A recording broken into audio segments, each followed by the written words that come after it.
울지마, 용빈아, 강해져야 해. 무대 위 조명이 켜지기 직전 스튜디오 공기는 이상할 만큼 차가웠다. 관객석은 숨을 죽인 듯 고요했고 카메라 렌즈는 마치 무언의 경고처럼 용빈을 향해 정렬돼 있었다. 오늘은 추모곡 특집 생방송. 누군가의 이름이 스크린에 뜨는 순간부터 이곳은 감정이 폭발하는 장소가 된다. 울음, 사과, 고백, 그리고 가끔은 진실이. 김용빈은 대기실에서 넥타이를 만지작거렸다. 손끝이 떨렸다. 노래의 첫 소절을 떠올릴 때마다 가슴 안쪽이 쿡쿡 찔렸다. 이 곡은 그 사람을 위해 준비한 노래였다. 떠나보낸 사람, 혹은 떠나보냈다고 믿었던 사람. 용빈은 스스로에게 반복해 말했다. 오늘만은 흔들리지 말자. 오늘만은. 그때 문틈 사이로 누군가의 목소리가 파고들었다. 울지마, 용빈아, 강해져야 해. 딱 한마디, 위로 같았지만 어쩐지 칼날처럼 느껴졌다. 용빈은 순간 숨이 멎는 것 같았다. 그 말투, 그 호흡, 단어 끝에 미세한 떨림. 오래전 그날, 그 복도에서 들었던 목소리와 너무도 닮아 있었다. 누구세요? 용빈이 문을 열어젖혔다.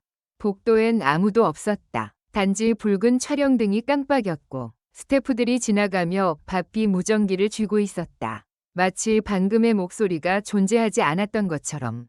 하지만 용빈의 심장은 정확히 기억했다. 그 문장 하나가 마음의 접착제를 뜯어내듯 무언가를 찢어놓았다는 걸.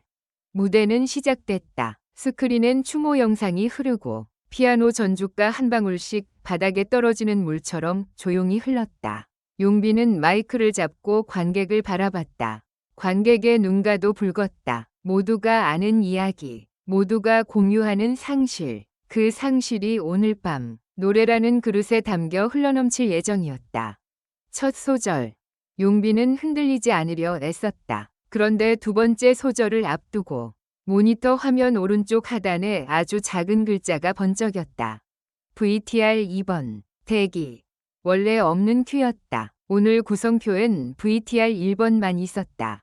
그 순간 용빈의 눈이 흔들렸다. 카메라 감독이 땀을 훔치며 손짓했다. 그대로, 그대로 라는 무전이 들렸다. 이어폰으로 들어오던 연출의 목소리도 유난히 거칠었다. 용빈 씨, 그냥 가요. 끝까지, 끝까지.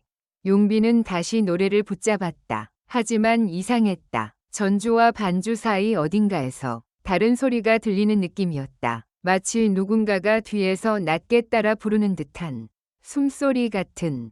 그리고 바로 그때였다. 무대 뒤편. 거대한 LED 스크린이 갑자기 깜빡이더니 예정에 없던 화면이 튀어나왔다. 흑백 CCTV 영상. 어두운 복도. 누군가가 서류 봉투를 건네는 장면. 그리고 그 봉투 위에 찍힌 날짜. 3년 전, 오늘. 관객석에서 웅성거림이 폭발했다. 무대 위에 용빈은 노래를 멈추지 못했다. 멈추는 순간 무너질 것 같아서였다. 하지만 눈이 화면에 박혔다. 복도에 서 있는 두 사람 중 한 사람은 모자를 눌러 쓴 스태프 같았고 다른 한 사람은 얼굴이 절반쯤 가려졌지만 걸음걸이가 낯설지 않았다.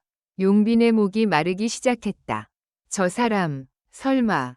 연출은 패닉에 빠졌다. 무전이 엉키고 스태프가 뛰어다녔다. 누군가는 영상 내려 라고 외쳤고 누군가는 이미 송출됐어 라고 소리쳤다. 그런데 더 기묘한 건 그 영상이 단순한 사고처럼 보이지 않았다는 점이다. 화면 아래엔 자막이 붙어 있었다. 추모곡의 진짜 주인공은 누구인가? 자막은 누가 붙였나? 방송 사고라면 누군가의 손이 너무 정교하게 개입했다. 용빈은 마지막 후렴에 들어가며 목소리를 더 낮췄다. 울음이 올라올수록 오히려 노래는 더 조용해졌다. 관객은 그 침묵을 노래라고 착각했고 카메라는 그 눈물 고인 눈동자를 감동으로 포장했다. 하지만 용빈은 알고 있었다. 지금 자신이 마주한 건 감동이 아니라 폭로라는 것을.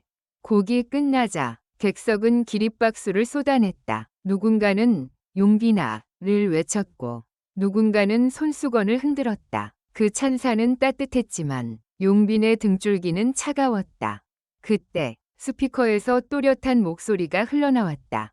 마이크를 잡지 않은 목소리. 방송용으로 정리된 깨끗한 음성. 울지 마, 용빈아. 강해져야 해. 관객은 전율했다. 연출이다. 깜짝 이벤트다. 속삭였다. 하지만 용빈은 움직이지 못했다. 대기실 복도에서 들었던 바로 그 말. 그리고 그 목소리의 주인.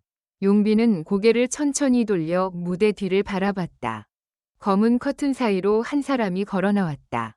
조명이 그의 얼굴을 채우는 데는 2초가 걸렸다. 그 2초가 용빈에겐 인연 같았다. 형, 용빈의 입술이 굳었다. 사람들은 그를 고인이라고 알고 있었다. 추모 영상 속에서 미소 짓던 사람. 용빈이 오늘 부른 노래의 주인공이라고 믿었던 사람. 그가 살아있었다. 스튜디오는 순식간에 얼어붙었다. 사회자는 입을 벌렸지만 대본을 찾지 못했다. 스태프들은 서로의 눈을 보며 이게 뭐야? 라는 표정을 주고받았다. 누군가는 뒤로 물러섰고 누군가는 카메라를 내렸다. 하지만 생방송은 멈추지 않았다. 멈출 수 없었다. 시청자 수는 치솟고 있었고 방송은 이미 사건이 되어 있었다. 그 남자는 무대 위로 올라와 용빈 앞에 섰다. 그리고 아주 낮게 마치 기도문처럼 말했다. 미안하다. 용빈의 얼굴이 하얗게 질렸다. 왜 살아있는데? 왜 나한테? 남자는 눈을 내리깔았다. 너를 지키려고. 그 말은 위로가 아니었다. 또 하나의 칼이었다. 지키려고? 용빈이 웃음 비슷한 숨을 토했다. 그럼 내가 뭘 지켰는데? 나는 너를 잃었다고 믿었어. 너 때문에 울고, 너 때문에 버티고, 너 때문에 노래했어. 그런데 그게 전부 연기였어? 남자는 고개를 저었다. 연기 아니야. 넌 진짜로 견뎠고, 진짜로 살아냈어. 그래서 넌 강해져야 했어. 그 순간 용빈의 머릿속에 하나의 장면이 번쩍였다.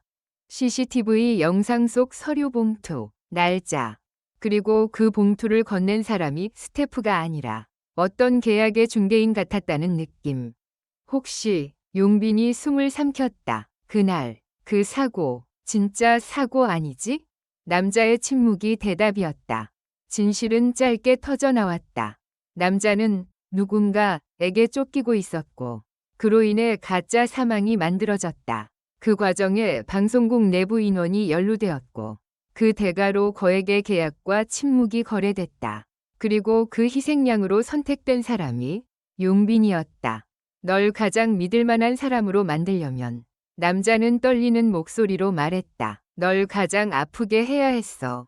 그래야 네가 흔들리지 않는 사람이 될 거라고. 용빈의 눈에서 눈물이 뚝 떨어졌다. 그 눈물은 슬픔이 아니었다. 배신의 무게였다.